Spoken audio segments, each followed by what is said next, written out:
Let's take the awkward out of networking. In this video, one strategy and one tactic that will make all the difference. Networking. Ugh. If you're like me, the whole idea of networking just, it's awful. Maybe you don't like small talk. Maybe you find yourself under a lot of pressure. Oh, I have to get leads. I have to close business. I have to meet new people. Maybe you just don't like meeting people. Maybe you don't like people. I don't know. Maybe whatever it is, you don't like the idea of networking. And I think the problem is that we put a lot of pressure on ourselves when we think about the concept of networking. But the truth is, if you're a professional today, and if you run your own business, or you're a senior and executive manager, you've just got to get out there and meet people. It's what it's all about. And even more important today than, say, 5 years ago, because we're so insulated from others. Technology has done that. So the moment you actually get to meet someone, it's an important moment.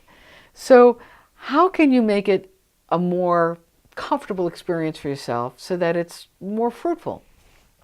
The first thing I think we need to do is eliminate the word networking from our vocabulary because it's loaded. Let's think about it as something else. Let's think about it as cross-pollination. So bees are these wonderful little creatures, and they alight upon a flower and they pick up a little pollen, then they fly to another flower, they drop some pollen off while picking up some more pollen and go to another flower and repeat the process. And they make honey, we get fruits and vegetables. It's a great deal. It works for everybody. And that's really what the concept of cross-pollination is. It works for everyone, works for you and everyone you interact with in a room. I'll give you a really good example. I was seated recently, I was seated next to a person, an attorney who was clearly at the end of his career. And I thought to myself, oh my goodness, this is rather awkward. You know, the chances that he might refer business to me or vice versa are slim to none. What to do?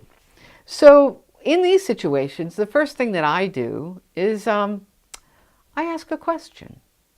Because asking questions takes the pressure off of you. And I actually was genuinely interested and curious about his area of the law, the environment. New Jersey is a toxic waste dump. And sometimes I drive down the road and go, wow, that'd be a really cool building to have my office and I'd love to buy it. And then I think, oh, it might have toxic waste beneath it. How would I know? How could I be really assured that there wasn't a former dry cleaning plant beneath it? So I began by prefacing my question to this fellow with my genuine curiosity. And he just opened up. And he was so pleased to be asked a question about something that he had spent his career working at, something that was of interest to him.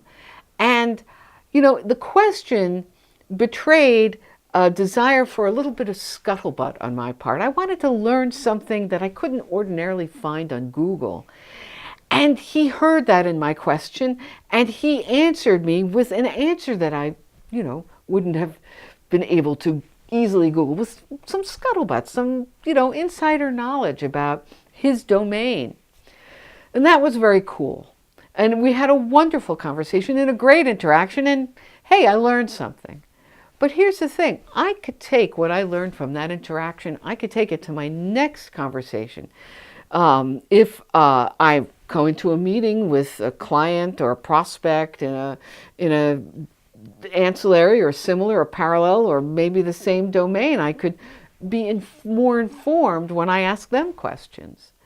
Or if I'm in a room with people who all have similar backgrounds, I can move from that question and answer period of interaction to the next one, informed and say, hey, look, I heard over here from that fella that thus and such happened. What do you think about that? Did you experience the same thing in your work? And thus you become the queen bee or the hostess with the mostest or whatever. You can move from one conversation to the next, asking questions and getting great information. and really engaging in a meaningful way.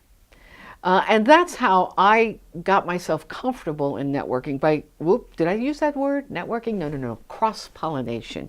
Really, it's taking the pressure off of yourself and using the time to benefit everyone in the room, to benefit yourself and everyone else by asking questions that give you interesting information you wouldn't ordinarily get anywhere else. Now, pragmatically, there's some practical things that I do when I'm networking that just take the clumsy and awkwardness that I seem to have naturally and kind of help it dissipate it a little bit. So one of the things that I do, a real good tactical thing to do, business cards, right? Business cards.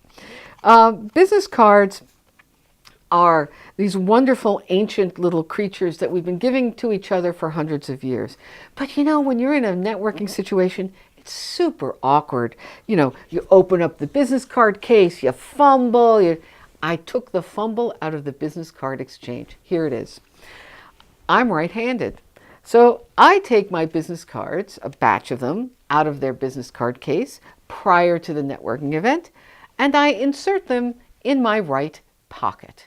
Now, this is easier for guys than it is for women who may not have pockets, but I recommend that you consider wearing pockets to your next networking event. Take a bunch of cards. If you're right-handed, put them into your right pocket. Another good thing to put in that right pocket is a pen. Okay, you put them in your right pocket, and as you're having a conversation, as you're beginning to get traction perhaps, and you think maybe it might be worth exchanging cards, you just dip your hand into your right pocket and hand it to the person you're speaking with. Now, if they haven't offered a card or you're in a group of people, you know what magically happens? Everybody starts fumbling and reaching for their business cards. After you hand the business card with your right hand, you reach back into your pocket for your pen and accept the business card with your left hand and maybe scribble a few notes about the conversation to remind you. And what do you do with the business card in your left hand? You stick it in your left pocket. Magic.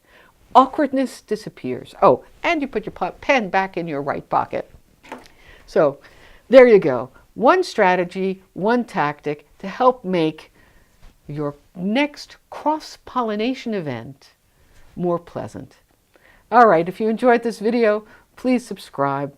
Please follow me on Facebook, LinkedIn, Instagram, and click the little bell so that you know when we post our next video.